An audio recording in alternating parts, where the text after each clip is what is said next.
Okay, yeah. How you doing, bud? My name's Hadley. This is Atypical Life, and we are YouTubers that try and specialize in very niche media. Most of the time, Doctor Who. We've jumped Yeah, into Doctor Who quite a bit, yeah. and you're a bloke that just gets to go out and make Doctor Who episodes.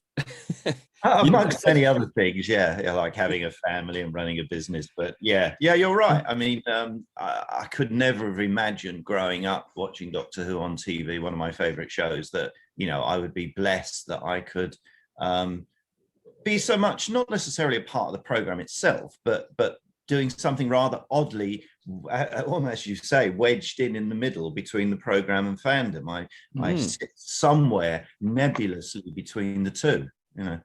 and I just find that so fascinating because Doctor Who is like the BBC's biggest thing that it's got going.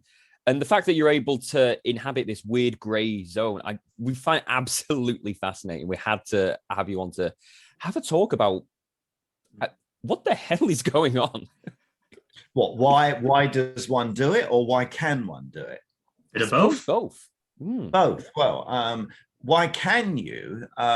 Because the history of the BBC and the way that it acquires and assigns rights and signs contracts is so vague in a way, that it has allowed those of us that choose to do this to exploit that, but I hope in a way that supports the program rather than does any harm to the program. I'd hate to think that anybody would ever have felt that we'd done anything that had done any harm to the reputation or to the universe, the Whoniverse, I suppose. Why? Because it's fun. Silly. There we go. That's it. There we go. End of interview. There we go. Right. It's Great speaking to you, Sid. But no, to properly begin, your real-time pictures started in 1984, is that right? That's right. Yeah, I worked at the BBC, and I did actually work on Doctor Who at the BBC, but in a very minor capacity. I was in the VT department, so we were the people that provided all the editing tapes and brought them to the edit suite, took them away, made sure everything was where it should be, when it should be, including the broadcast tapes. And I was there for about 3 years. Then I went to Channel 4. And I worked there for about 3 years, went to business development at Channel 4, which is the department that deals with rights and negotiations and overseas sales. So I learned a lot from them. And then I just came to the point of realizing that, this is what I wanted to do for a living, actually making things. I'd done a couple of things for Channel 4, and suddenly realized that it was in the blood. It was what I wanted to do. And I've just been blessed that I've done that for getting on for 40 years. Yeah. Jesus. And a cup of tea. Oh, definitely. And when you did start Reeltime, was it always as a means to make Doctor Who spin-offs, or did you go up with a different intention? No, not at all. I mean, it was always part of what I wanted to do, but the main thing was to earn a living. And trust me, you don't make a living with Doctor Who spin-offs. You just don't. It does not happen. Sadly, I wish I could claim that, but I can't. Initially, we were working mainly in business corporate television. I had a couple of major clients for 10, 12 years that paved the way and paid the way for the company. And in fact, most of the early Doctor Who projects that we worked on were subsidized by that work. I really, there was a period in the 1980s and early 90s when if you wanted to get corporate video made, business video, business television, as they call it these days, you had to go to a professional company. You couldn't go to the guy down the road who happened to have a 4K camera and an edit suite at home, who could make a video for you. Don't get me wrong, I'm not complaining, because it's helped me and it's the way the world has changed. But at that time, you needed a production company, who owned kit. And so you earn a good living from it. You can't really these days as much. It's not as easy in business television. So in those days, that was our main focus, but always we were knocking out the Doctor Who spin-off stuff as the sideline. And I'd be lying if I didn't say that the most joy came from doing the Doctor Who stuff. it's certainly, I'm getting unstable. I hope I'm not unstable, guys. I am unstable, but I'm unstable. You're making Doctor Who spin-offs. I'd be surprised if you weren't. You have to be, you really. Yeah. Half of the course. But on the other hand, I can also honestly say we had tons of fun doing all of the work we've ever done. I mean, I've done work for the NHS, I've done work for the police, I've done work for computer companies, I've traveled the world. I'm a lucky bunny, you know. You did start with these Doctor Who spin-offs when Doctor Who was still on. I believe you're the only production company to actually hold that distinction that's still around. So whilst the classic series is on, you were able to make Wartime with Unit and Benson, yes? Yeah. I mean, it was never an intense, you know. I mean, there is a thing about fandom of having the wilderness years, and everything that was connected with independent production, which wasn't directly made by the BBC, came during that period, and that isn't really true. You know, there were a lot of us working, especially me, I suppose, working long before the program was in its hiatus and then cancelled, right through until now. You know, I never stopped. I never intended to stop. Although I understand that period can be seen as a slab of history. Wartime was made, I think about 87, maybe 88. And that obviously came out before the program was cancelled. I mean, John Nathan Turner was very against us doing it because he felt we couldn't. Well, I don't think it wasn't a personal issue. He just didn't think you could make decent drama with no money. And he had a good point. Mind you, he'd been managing it for a long time. Who's been on the air first? Doctor Who didn't have a lot of money in relation to what it was trying to achieve, but you know, in our case, we had even less. But I was fairly confident that we could make something worthwhile, and I've always, all the dramas we've ever done have been intended to develop the characters from Doctor Who that would never be developed by the program itself. And Benton was one of them. You know, he was never going to be given a major part within the television series, so this was our chance to give an extrapolation of his personality. Whether some fans would consider that canon or not is entirely up to them, you know. That's an interesting talk in and of itself. There's all this expanded what is stuff. Doctor Who canon? Yeah, but when you look outside of canon, you've got all kinds of things. You've got with yourself, Kate Stewart was in your productions, now is actually a part of the show, so people can use that as a phrase. Difficult not to call our stuff canon when the BBC have taken elements of what we've done. I wanted to ask about that specifically. So with Kate Stewart, obviously she was invented for Downtime, but now the show is using her. Did they ask you for that, or have they just nicked that? Be honest. No, I'm quite happy to discuss it.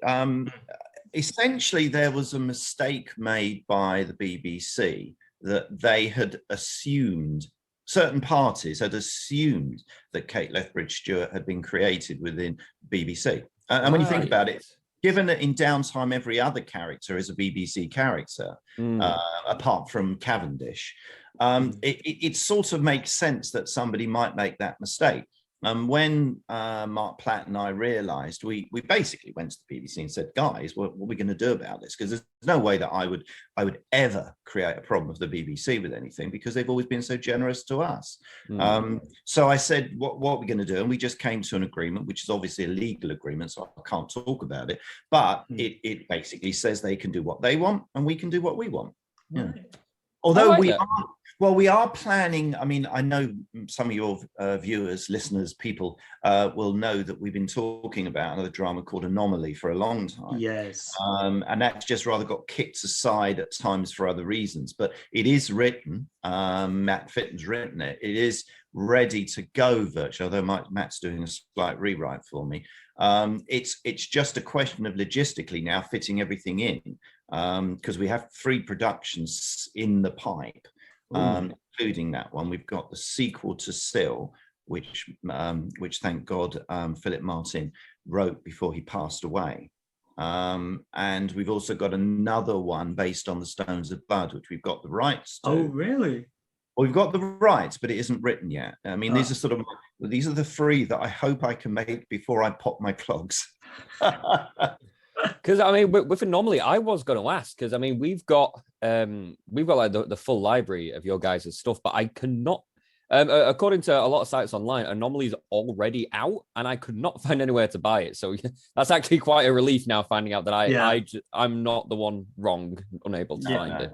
The best thing I can suggest is for anybody who wants to keep up with what we're doing is Facebook me, become a friend. That's absolutely no problem. The company is also on Facebook, and also you can always subscribe to our newsletter on our sales website, timetraveltv.com, and then we'll always keep you up to date with anything that's happening. But no, Anomaly is written, but it isn't shot yet. And of course, with the problem we've had with the COVID crisis, we've not been able to film. Of course, Difficult enough for a broadcast company with real money or Tom Cruise, but us, you know, we can't afford to film, and with all the restrictions that you had to film within, we couldn't do it. So we just had to put all drama aside until the restrictions lifted. So we're hoping next year we'll be able to make one of those 2 productions that are written.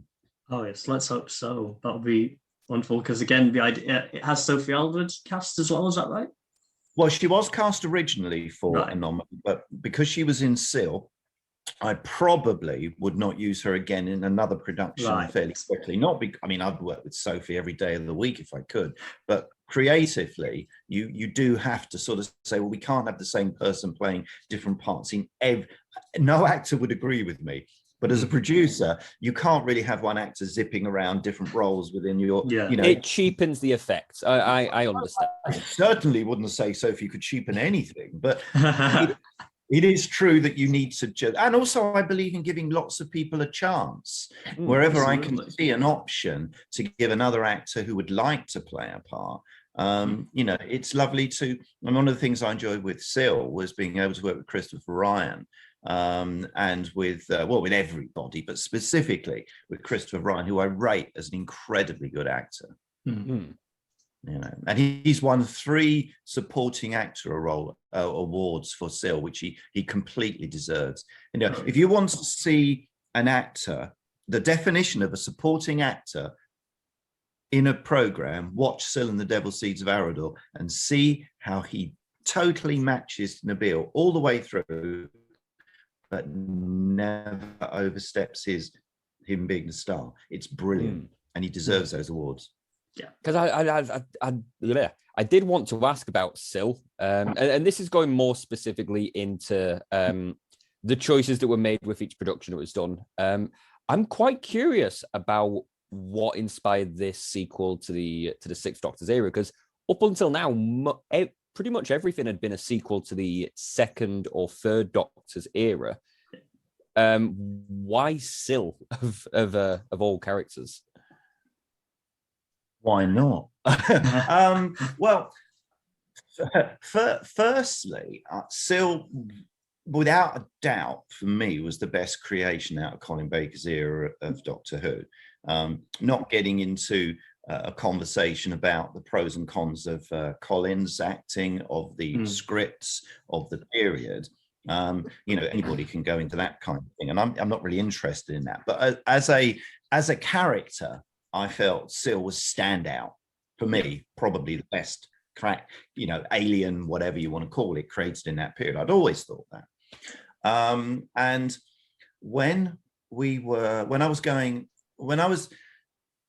we've been doing this series of compilation DVDs called The Doctors, and some of the eras we didn't have enough interviews for. So Robert Dick and I and Nick and others all sat down and said, well, you know, which ones can we fill these holes with? And one of the obvious people to fill up, in fact, in the end, we didn't put him in Colin Baker's era, but we put him in the Monsters era. But we were planning originally was to put Nabil in Colin Baker's Doctors. So I specifically reached out to Nabil and asked him if we could interview him. And I went up to his home in the country, spent a weekend with him and Marcella, and had an absolutely fantastic time. I mean, I already admired him, but to actually meet the man properly and spend time and talk, and you know, had meals with them and just chatted away. And when I was about to leave, I was just sort of again, having one of the, because he kept saying, "Oh, I'd love to play Syl again." And I just, it went through my mind, oh, it'd be really good to do so. And then I thought, well, hang on, Philip Martin owns the rights to Syl. Oh, well then, and my mind just went, as it does, it just went on. And I said to Nabil before I left, I said, if we could secure the rights, if we could do this, would you be interested? And he jumped at it, bless him. I'd say we've become firm friends. When you go through what we've been through, you probably do. But that was the genesis of it, and it was me then going and checking with Philip, who I knew. So I had a long chat with Philip Martin and said, look, bear in mind, and I sent him a copy of Downtime and Daemons Rising, and said, this is the kind of level of production that we can do, just to give you an idea. And he was impressed with them, and he said, no, I'd really, really like to write something. And the first script he sent me was just laden with Doctor Who. The Doctor was here, the Doctor was there, and I had to go back to him and say, no, you haven't quite got the point here. We can do anything we want with Syl, but we can't do Doctor Who without Doctor Who. Yeah. And he embraced that. He really did. He loved the idea of Syl becoming the central character, which he just mentally had never thought of would be possible. He'd always assumed that Syl would be secondary to the Doctor. So for him to take Syl and bung him in at the beginning, in the middle, was just like heaven. And I think he came up with an absolutely brilliant script. I loved filming. The dialogue is just to die for, and the actors.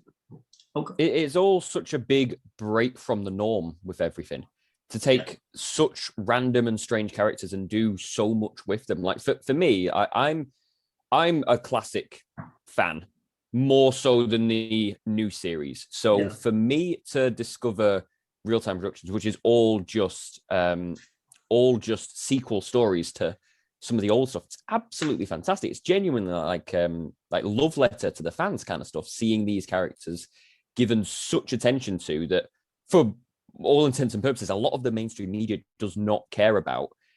It's absolutely fantastic to see them portrayed in that way.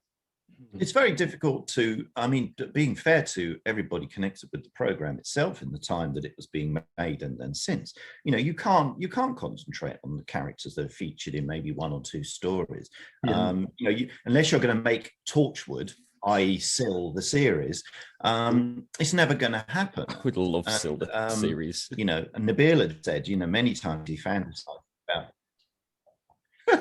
many times he fantasized about having a TV series about Syl. But after doing Syl and the Devil's Seeds, he realized he'd forgotten what much hell it is to actually do it. And although he could do it once in a while, the idea of doing it every day for, a week in, week out, 5 days a week for a TV series, he just realized he just couldn't have done it. Again, it's trying to do something original and something new. It's very easy to, take characters from Doctor Who and repackage what's already been done. That's fine. There's nothing wrong with that, especially if you're doing it as a fan production. But for me, I don't want to sound pompous about this, and probably will accidentally, but I don't just want to regurgitate what's been done before by other people or by the program itself. What I want to do is take something and give people another angle, that they can look at. And I think we've managed to do that over the years. we all get the comments, and everybody in any walk of life gets comments at times, why do you do this? You shouldn't do this. You don't deserve to do this. Who do you think you are? Well, my attitude has always been, I don't mind if you don't want to see it, but I have a right to make it. Everybody has a right to do anything they want in this world, but they don't have to assume that other people are going to enjoy it as well. I've been lucky enough that a massive amount of people have. Because Doctor Who has got such like a niche cult following that it might not be something that like the mainstream audience would like, but for fans like me and Josh, it is 100%. Like, I'm more invested in Downtime than I am in modern day Doctor Who, because this is capturing what I loved about the old series. This is the characters that I like. And that's it, to accommodate to such a niche fandom is absolutely fantastic. Like you guys are doing God's work. What he said. He blesses us. I wouldn't, but the other side of it is it's won awards all over the world. I mean, South America, North America, India, Australia, Japan. It's a great testament to Philip's ability as a writer to be able to appeal to an audience across all platforms. And I'm most proud of that it isn't a Doctor Who spin-off. It is a drama series that happens to be a Doctor Who spin-off. Philip Martin did a wonderful job, but you've had the privilege of working with quite a few good Doctor Who writers as well. You worked with Terence Dicks on Mindgame, is that right? Yeah. Oh, what can I say about Terence? I mean, I met him first at the second Doctor Who convention, which I organised in 1978, and I knew him from then to the day that he passed. We always meant to do a third Mythmakers with him and Barry, but we never got round to doing it. But at least we had the first two, which are really, there is nothing to match those two conversations with Nick Briggs out there. Just very briefly on the Mythmakers DVDs, they were, and VHSs of course, they were absolutely wonderful. I actually owned quite a few of them when I was younger, specifically the one with Mark Strickton, I think it was. I remember that very vividly. Did you, how did you go about getting these interviews? Were you just able to find agents and get the contracts that way? Did you know them through the conventions, as you mentioned? Well, as one of the founders of DWAS, I knew a lot of people anyway. Graham Williams I knew quite well, very well actually, and Barry and Terence, and that spread out to Christopher Barry because we did Return to Devil's End. I met all the original, all the Pertwee crew when we did the second convention. I knew Tom from the first convention, blah, blah, blah. And it spreads out. Also, as a professional producer, you can go to agents and, and introduce yourself and say what you're doing. In the case of Tom, when I wanted to do his Mythmakers, I was incredibly devious about it and hired him through Jackie Lane's ad voice company to do some voiceovers for corporate work. Did that 2 or 3 times and then said to her, now I've got the mission for you. I'm a great Doctor Who fan as well. Would Tom be interested in doing this? And because she knew me by this time, and because Tom had worked with me on corporate work, he knew, I might be a fan, but I would bring a professional attitude to what we would do. And he trusted me. Fool that he was. That's why he did his Mythmakers. So it's just being professional. I mean, you can be a fan and be professional. I think sometimes there is a tendency amongst some fans not to be professional in their attitude. But that's okay if you're not doing professional work. I think the crossover point when it can be a bit difficult is possibly conventions where, a fan is a fan who's organizing it and they don't bring a professional attitude to the way that they organize. I'm in no way talking about anybody in particular. I'm just saying that can be a problem. And I think we hate Doctor Who fans. It's fine. We are Doctor Who. No one hates Doctor Who fans more than us. Oh no! No, I'm just saying that it is difficult sometimes to divorce between being professional and being a fan. It is difficult, and I've always been fairly lucky that I don't quite know why, but I've never mixed the two. It's never been. I didn't when I met John Pertwee for the first time in 1976, I think. I went to see him in Irene in the West End. He was doing the play Irene. And he said, I asked him if he'd come to the first convention. And he said, well, look, come and see me in the play. I went to see him in the play and I went round to the stage door and went into his dressing room afterwards and asked him, and spoke to him about it. And he agreed to come to the first convention. I mean, God, I was 18, 17. Yeah. So, no, something I don't know. I can't even imagine. Wow. I don't know. I'm just been lucky. Either that or I'm the best bullshitter in the world. I'll leave you to decide. Oh, I bring it up because I'm certainly not doing anything on the level of Mythmakers. You've been able to get something incredible people in. I've just been recently interviewing people around Doctor Who fan media and spin-off media recently. I just interviewed Bill Baggs. So hearing that comment about professionalism rather than being a fan is quite important to me personally. Do you mind now if we run through each production? Because we have a few specific stuff that we've circled out. I am not going to run through 150 myth makers. If we just run Not through a for few you specifically. Yes. Okay. Pajamas, Yeah. mainly. Oh. Awesome. Just because we've got a few specific things that we did want to add. I'm just checking my notes here. This is like stuff that we've made notes of while watching. Okay, fire away. Yeah. Do you want to go first? Go on, I've got one very quickly. I know that the company didn't make Shakedown Return of the Sun Talents, but it is written that Reeltime distributed it at one point. Did you have anything further to do with it than Yes, that? we did. We also, Kevin. God. Well, Kevin, when we were trying to make Downtime, I'll start again. When we were trying to make Downtime, Kevin knew that we'd had to postpone it because financially I just couldn't afford the money. I mean, to date, it still is the most expensive Doctor Who spin-off ever made. And it looks it when you look at production values. But Kevin came to me and said, look, if you can't do that, I've got this idea for a film called Shakedown. And I said to him, look, Kev, I appreciate you coming, telling me and asking me if I want to get involved. But, I can't really, because I've got to concentrate on getting Downtime to the screen at some point. Yeah. So he went off and managed to get Gary Lee and Jason Hay-Ellery involved. And they made it and did a brilliant job of it. I think it's fantastic. I love it. And later on, once it had been initially released, Reeltime was releasing into the high street, our first sort of big time releasing into the high street on VHS. And I went to Gary and Jason and Kev and Mark and said, look, I can get this into the high street for you. Do you want me to release it? And we came to an agreement, and I did, and they got their royalties. And then when the contract for that release ran out, the rights reverted back to them.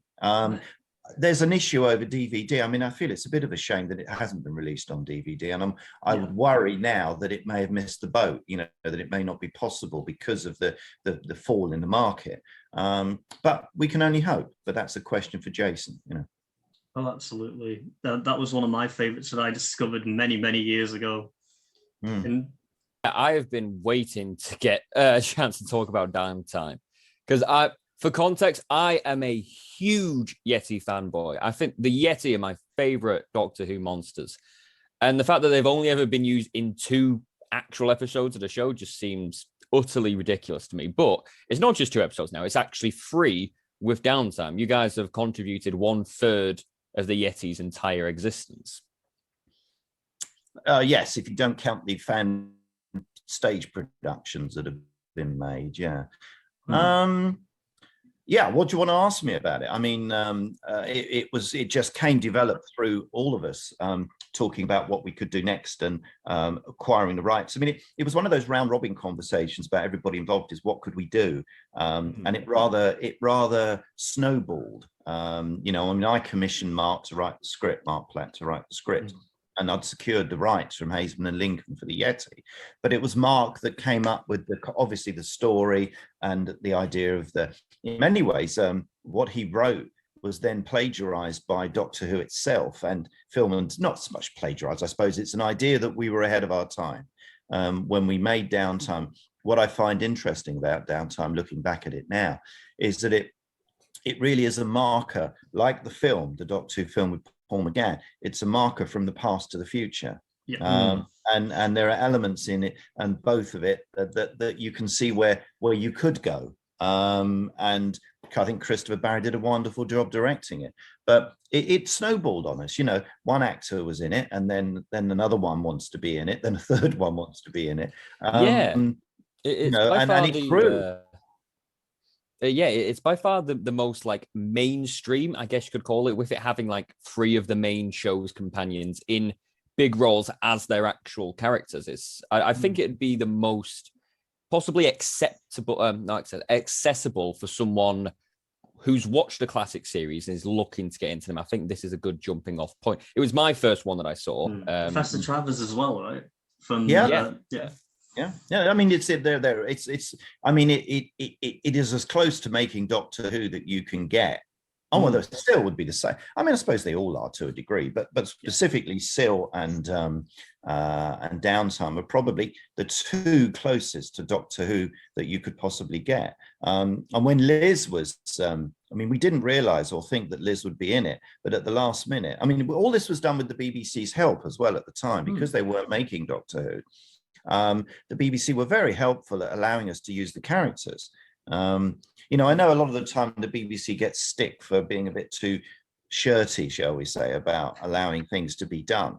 But we've, you know, I've got nothing but respect for the people that I've ever worked with and talked to. No one's ever deliberately put barriers in our way for doing things. And I know that at times there must be an attitude of, I wish they weren't bothering us. You know, I wish we could just get on with doing what we've got to do. But, you know, we've always had a great deal of help from them, you know.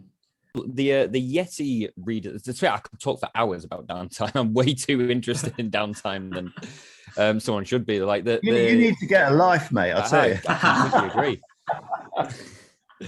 So like with the Yeti design in Downtime, it's like it's more based on the Abominable Snowmen than it is on the Web of Fear. Is there any particular reason for that creative decision, or?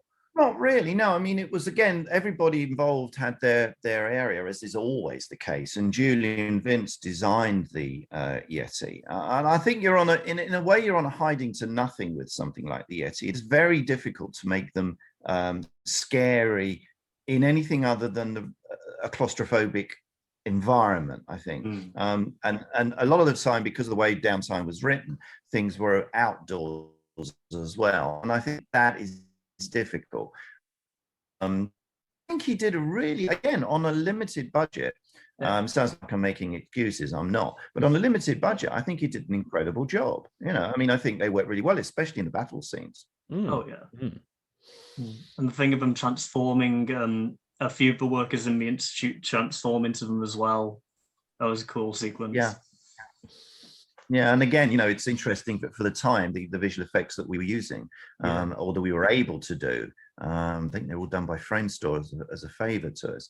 You know, they're pretty damn good for the time.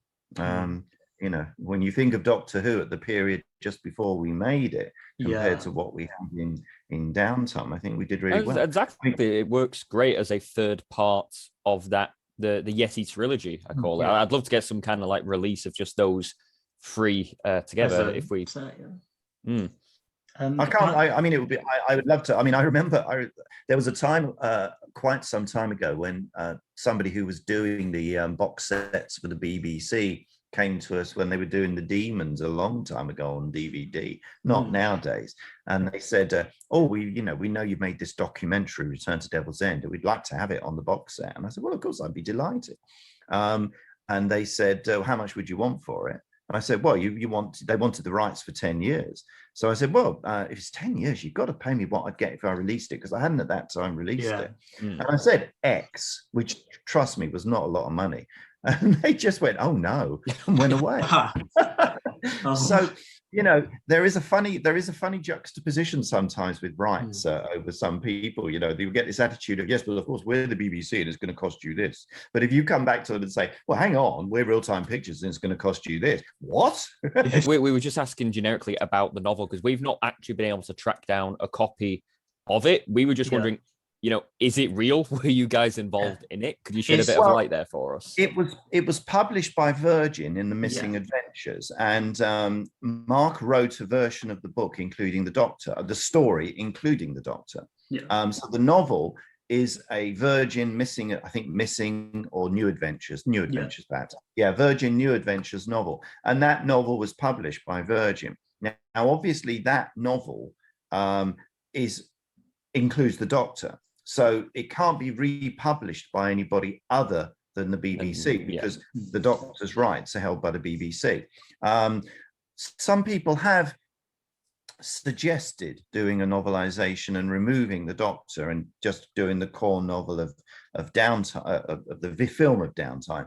But Mark, and I completely support him in it, and I think we both agree that really the novel is the novel, and we don't really want to truncate it and try and turn it into something else, because remember, there are other characters that are also BBC copyright, like Travers, like Victoria and Sarah Jane, who, you know, strictly speaking, although we probably could do a novelization with them because were given the rights to do the film, I don't think I would want to upset the BBC by doing something that frankly would be a potpourri anyway.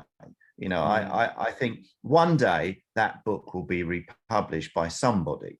And in the meantime, people will have to scout out copies. I mean, I've got a couple, but they're mine.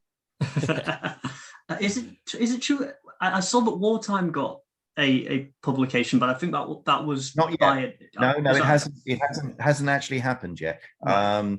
The rights have been signed with Andy Lane and Helen Sterling. It's been commissioned by Telos Books in their range of our spin-offs. Yes. And I think it's going to be out sometime next year.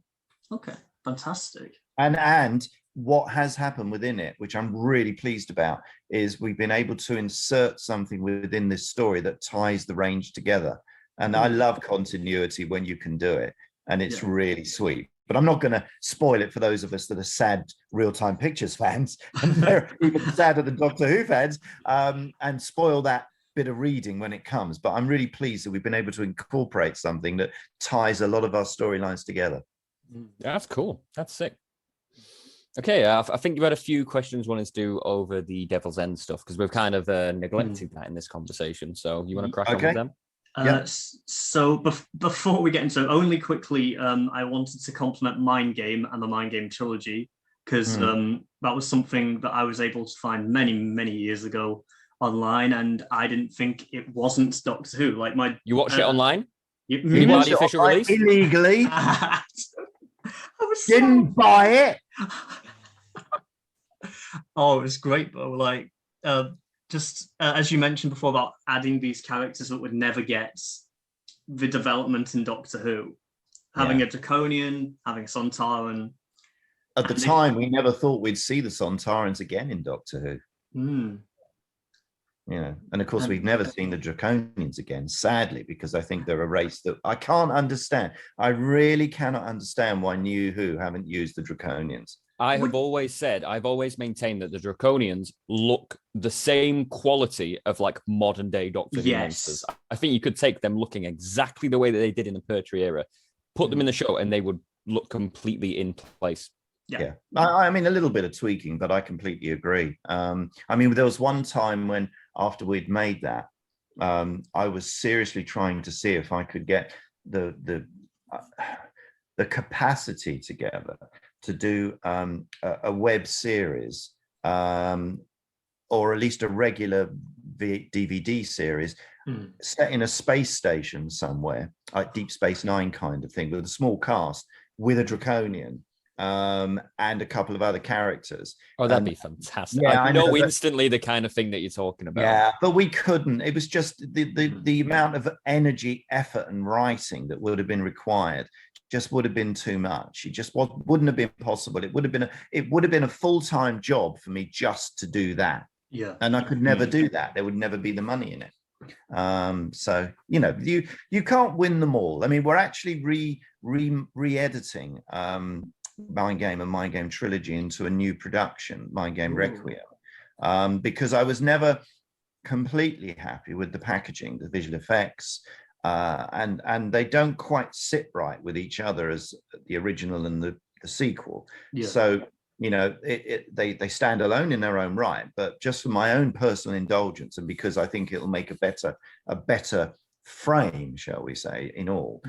We're just re-editing it, but adding new visual effects and turning it into a 5-part series.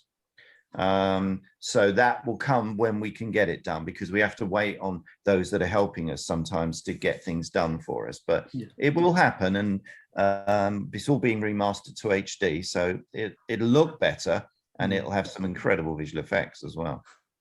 It'll be great to finally watch that legally. But buy a copy. But yes, we were going to talk about Demons Rising. Wait, I've got completely. You're gonna make him cry. I'm sure you watched all of that illegally as well. Hey, I've got them all on DVD. Okay. Yeah, you're the man. You're the man. I'm gonna get a warrant after this recording to watch. Oh yeah, your name goes into the book. Josh, in the politest way possible, why go to the man that made all of this stuff and then tell him that you've stolen it from him? Okay. If it's any consolation, I know that for many people, there is a simple lack of awareness of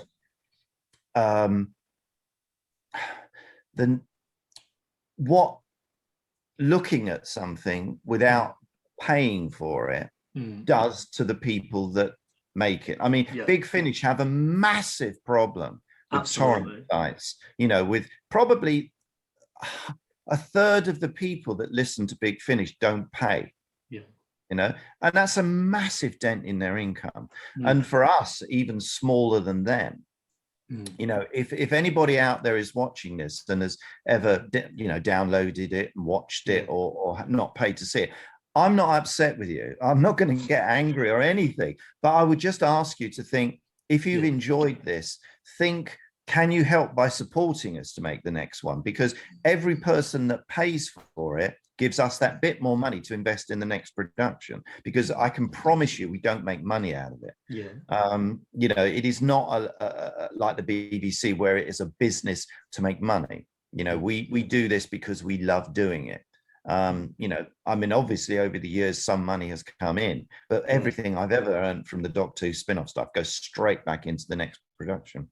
So that's anything I would say, but I quite understand, sometimes, and you don't, not personally, Josh, but sometimes you just don't know until somebody points it out to you. Again, to be very fair, this was when I was very, very young, and to my knowledge, there wasn't anywhere to buy it at that time. Trust me, son, you're young now. That's. And one day you'll be grateful I said that. See, I'm an actor. I'm an actor myself, and the amount of times I've had to have a go at my friends for watching stuff. I've had that conversation as well.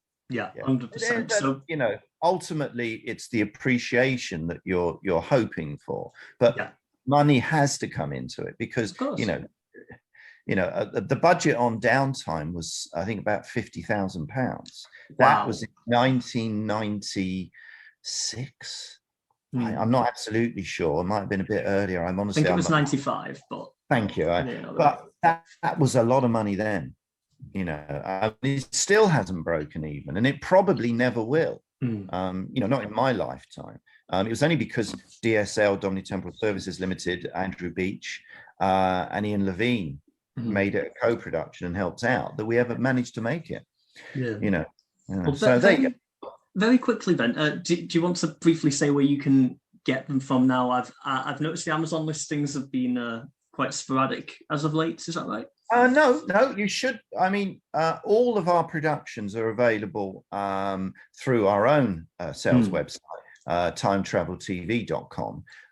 Most of the big titles, in fact, everything, I take it back. Everything is also available through Amazon. So if ever you want to watch anything that we've made, you can get them. They are accessible and are all available in both NTSC and PAL. So it's not an issue. You can get hold of them, and our own website offers them as download and stream as well. It was an anomaly that we struggle to find on Amazon. Yes, it was. Because it hasn't been made. Yeah, that's probably why. Anybody would struggle. Obviously, there's a lot of variety to pick from the Pertwee and Troughton era. What specifically was it about Devil's End that made it occur to you? Well, once we'd made Downtime, we had the characters of Kate Lethbridge-Stewart and Cavendish. Both Bev and Miles were close friends of mine anyway.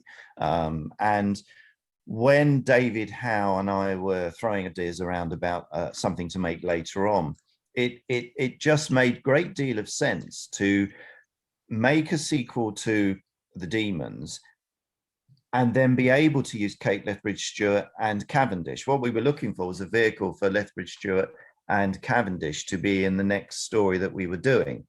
And I obviously knew I could secure the rights to the Demons, and I loved the Demons anyway. And it was just a logical step for Daemons Rising. You know, you'd carry on using the characters to make a sequel to Downtime, but also to incorporate the Demons. It was a sort of double whammy. And again, you're always looking at money. And I was thinking, well, to shoot something where we're in the English countryside, where we can go and find a cottage somewhere and film the story around that. Bit less expensive than Telos. Exactly. Yeah, precisely.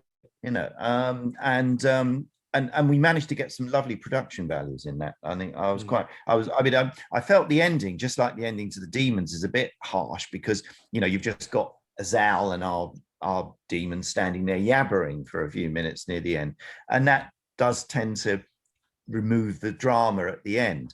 And there were things I would have done if I had more money, but ultimately I was very happy. It's like your whole career is hopefully learning, and I think the day you stop learning, you give up. So I learned a lot making Deimos. Deimos was the first directing I did where I felt I almost got it right. And there's some really nice scenes in there, nice scenes with Bev and Miles and their interplay that I was very happy with. And that one was just a sequel. And then why did we do White Witch Devil's End? Well, that came from meeting Damaris. We went to, Anastasia and I went to interview Damaris. Anastasia's my wife, but she's also a writer and director, and she does a lot of work in Cyprus and Greece with Greek language programs. She's won awards for that. So, you know, we're both together in running Reeltime, and we just have a very disparate sort of production lines of different programs. We've just finished a documentary on two asylum seekers in Cyprus, which is doing the film circuits now. So, yeah. But we went to interview Damaris for a Mythmakers, and we came away from meeting her because she was such an incredible woman, just getting in the car and driving away. And I said to her, God, I'd love to work with Damaris. And she said, well, what could you do? Even then she couldn't walk much. So we knew then and there that there was no way we could do a drama production. And I think on the way home, we literally came up with the idea of doing a Talking Heads. And that sometimes it isn't planning about doing things. It just is a sequence of events that make something happen. Both White Witch of Devil's End and Seal came from meeting the actors, not from a plan. Okay. Anomaly, of course, has come from Deimos. Anomaly is a follow-on to Deimos. If and when we make our, and I hope we will, our sequel to Stones of Blood, that will be a one-off production, being specifically thought through because we could secure the rights. You know. Yeah. Wow. Very interesting. Yeah, I think other than that, I was just going to ask about kind of the future of Reeltime Pictures. I know you mentioned beforehand the plans for the future, but we're going to ask more specifically. Say if this is purely just a creative question, say if money suddenly wasn't that much of an issue, what would be like your ideal kind of a magnum opus story that you'd love to get out with it? Well, I mean, money, it's also a question of rights. I mean, if you wanted me to fantasize about if there was a magic wand I could wave, I can tell you straight away that the joy would be to make a story. Weirdly, I'd have to split two parts of the answer. One answer would be to direct Doctor Who, just to do one episode of New Who. I'd love to. I know I'm never going to be offered it. Why would I be? There are much better directors than me out there. But I would that would be one dream, would be for somebody to ring me up and say, do you fancy doing a Doctor Who? Of course, you know. The other side would be, if I could secure the rights, would be to do a Dalek Cyberman crossover story. Okay. That would be heaven. That would just be a riot to do, and I'd love to. I do imagine both the Daleks and Cybermen are in quite high demand to be able to get the rights to them. Well, you said a fantasy, and that's it. Yeah. You know, I mean, I'll never do any of them, but if you were talking about fantasy, and nor does it bother me, to be honest. I mean, it's just that if you had that, you know. Oh yeah. I mean, the other crazy thing that's happened from what we've been doing is that we've had now Lucky Comics in America, who've done one comic strip with Olive Hawthorne. They've got another one coming out in the next, well, in fact, the pledge is being done now, but it's coming out in the next couple of months. And they're now doing a third one in which Canon Smallwood, who was just mentioned in the Demons, the vicar who disappeared when Magister appeared, who is now going to feature with Olive Hawthorne in a third one. Now, and my mate Ollie Hardacre, who just did the walk-in part holding the cat as Canon Smallwood in White Witch of Devil's End, we've been taking loads of photographs of him. I was actually at Alborn this weekend with him for the photo cover of the comic strip, and I just love it. That's cool. That's really cool. I like that. Children playing, we just never grow up. But at the same time, I have one final question to ask everybody out there. Does that make canon? I wholeheartedly think so. I think you're using characters from Doctor Who that have been related to Doctor Who. It's canon. Yeah. So Canon Forward is canon. Of course, canon is canon. The way I see it, it's all going on in our heads anyway. Did you like it? Then it's canon. Yeah, Congratulations. There's absolutely no difference between mainstream Doctor Who or fan-made stuff. None of it was real anyway. So if you enjoyed it, then that's all that really matters. It might not have been real for you. My biggest thing is enjoying Doctor Who. No, I'm joking. Yeah, that I think that's the key. I think the moment you start getting lost in all of this, I'll use the word bullshit of what's important, what isn't, is the books, is the comics, then you've lost the plot. That's not the important part.